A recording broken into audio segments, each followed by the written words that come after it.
So I'm going to be talking about hyperlipidemia, particularly hypercholesterolemia, just very briefly. First of all, it's very important to know that there's a strong link between hyperlipidemia and coronary heart disease. And coronary heart disease is actually, a very strong cause of death in the United States. Risk factors for cardiovascular disease include things like smoking, male, being elderly, having diabetes, having hypertension, or having a family history of it. Now, it is important to note that LDL alone by itself is actually a poor predictor of coronary artery disease. But nevertheless, there is a strong link between lipids and coronary artery disease overall. In fact, what we do know is that the ratio of total cholesterol to HDL is perhaps a better predictor of coronary artery disease rather than just LDL alone. And so it is important to look at overall cholesterol levels as well as HDL cholesterol levels and not just the LDL cholesterol levels. So certainly we want to screen for individuals who might have coronary artery disease or at risk for coronary artery disease. Take a look at their lipid profile. The recommendations for when to begin screening for individuals is at age 25 in males or 35 in females if they have one or more of the risk factors I mentioned previously. If not, that is, they're a low-risk patient, we can begin screening in males at 35 and females at 45.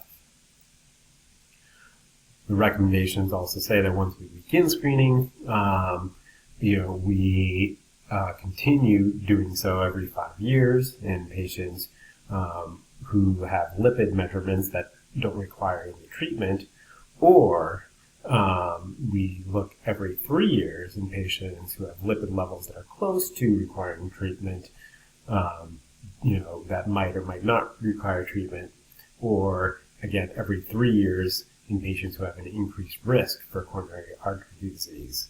We can actually stop screening after 65 years old because after this point lipid levels tend to taper off.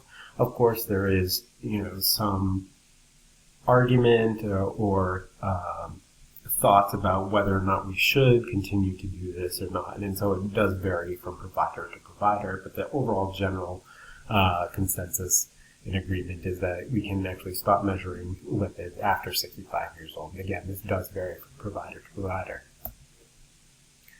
When you find an individual with high lipids, it's obviously important to stress lifestyle modifications and look at a variety of different factors.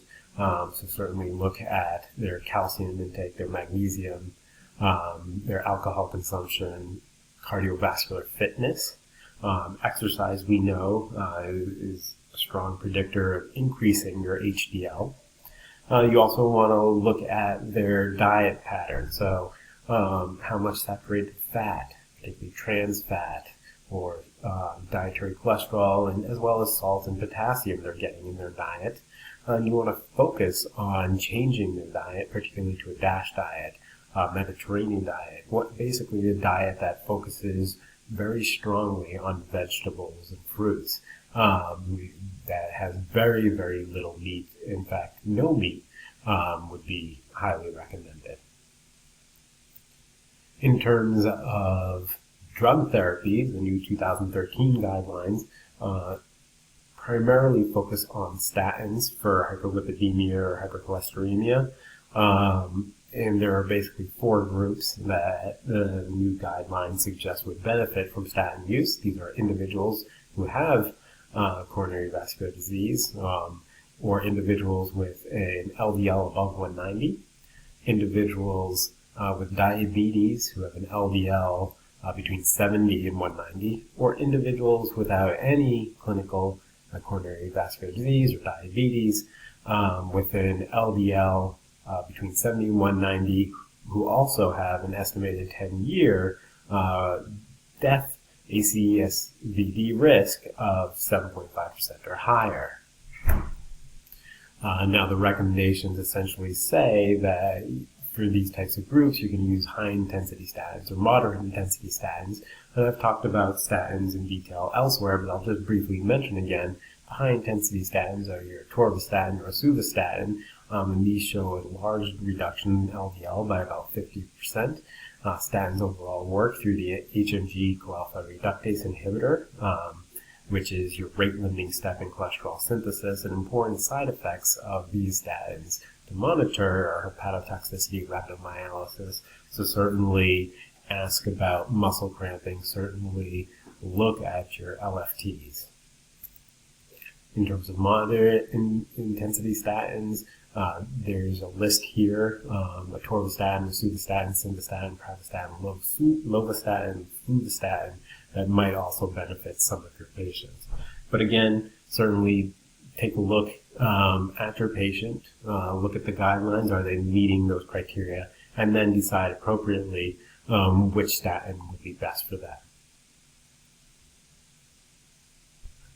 Finally, I just want to mention some of the other therapies that don't necessarily fall into the guidelines per se, but can be very useful, particularly in individuals who are maximized on their dose of statins or who are not capable of tolerating statins. First of all, you have your fibrates. These certainly can reduce some of the triglycerides in particular. You also, for side effects, want to be careful. Fibrates, they look for myositis, hepatotoxicity, cholesterol, gallstones. Another therapy that can be useful is bile acid sequestrants. Certainly monitor LFTs, watch for diarrhea in these individuals. Niacin, be careful of flushing, hyperglycemia and hyperuricemia. Ezetimibe, or Zetia. Certainly, again, monitor your LFTs and watch for diarrhea. And then the new class of medications, your PCSK9 inhibitors, like Preluent or alirocumab. This is a new class that has been shown to have significant reduction in LDL, so we're still waiting to see if there are going to be any guidelines on the use of these, but as of right now, the FDA approval says to use these when, again, you've maximized your potential dose of statins and you're still not able to control the individual. But be sure to watch for certain side effects if you do use these PCSK9 inhibitors. Things like irritation at the injection site. You also, may want to give them antihistamines to prevent infusion-related reactions or corticosteroids. But certainly just monitor for some of the rhinitis you might see as well with PCSK9 inhibitors. So those are just some of the other therapies that we might see. Overall, again, just want to monitor patients' lipid levels and try to decide the best approach, primarily through diet, that we can get for them to lower their lipids.